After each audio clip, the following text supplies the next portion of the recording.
ফুটবলে প্লেয়ারদের বছর বছর ক্লাব চেঞ্জ হলেও ব্রাজিলিয়ান প্রিন্স নেইমারের বছর বছর চেঞ্জ হয় গার্লফ্রেন্ড। আর এভাবেই ৯ মাসের মধ্যে এক সন্তান থেকে ৩ সন্তানের বাবা হয়ে গেলেন নেইমার।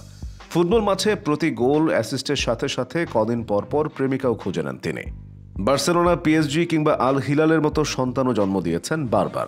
ইনজুরিতে মাঠে নেই ৯ মাসের অধিক সময়। এই সময়ে আবার হয়েছেন ২ সন্তানের বাবাও।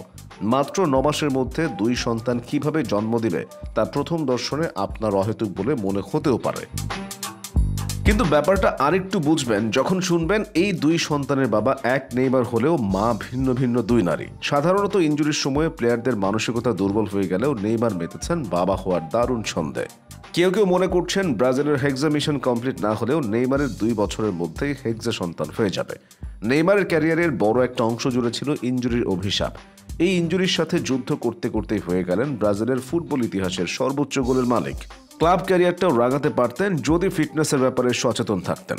একটা সময়ে বার্সার প্রাইম নেইমার ফরাসি ক্লাব পিএসজিতে গিয়েছিলেন ২২২ মিলিয়ন ইউরোর বিনিময়ে, যে ট্রান্সফার ফি তৎকালীন ফুটবলের সবচেয়ে ব্যয়বহুল ট্রান্সফারের রেকর্ড করে নেয়। নামের পাশে থাকতো ২-৩টা ব্যালন ডিওর যদি ইনজুরি অভিশাপ তাকে খুঁজে না পেত। গত ১৯ জুলাই তৃতীয় কন্যা সন্তানকে নিয়ে জনপ্রিয় সোশ্যাল মিডিয়া ইনস্টাগ্রামের ছবি দিয়ে সবাইকে নিশ্চিত করেন নেইমার। ২৩ জুলাই জন্ম নেয় নেইমারের তৃতীয় সন্তান হেলেনা। তৃতীয় সন্তান জন্মের ৭ মাস আগে প্রেমিকা ব্রুনা বিয়ানকার্দির সঙ্গে সম্পর্ক ছিন্ন করে নেইমার। গত ৯ মাস আগে নেইমারের প্রেমিকা ব্রুনা বিয়ানকার্দির ঘরে জন্ম নেয় দ্বিতীয় সন্তান মাভি।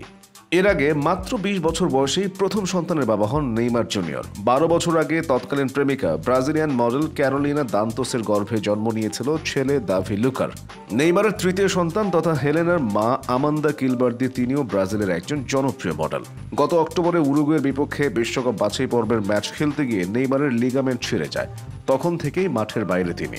এর মাঝে কদিন আগে আল হিলালের অনুশীলন মাঠে ফিরেছেন নেইমার। দেখা গেছে ডরিভেলের ব্রাজিল টিমের অনুশীলনেও বিশ্বকাপ বাছাইয়ের পরবর্তী ম্যাচে ব্রাজিলের জার্সিতে মাঠে নামার সম্ভাবনা রয়েছে ৩২ বছর বয়সী নেইমারের।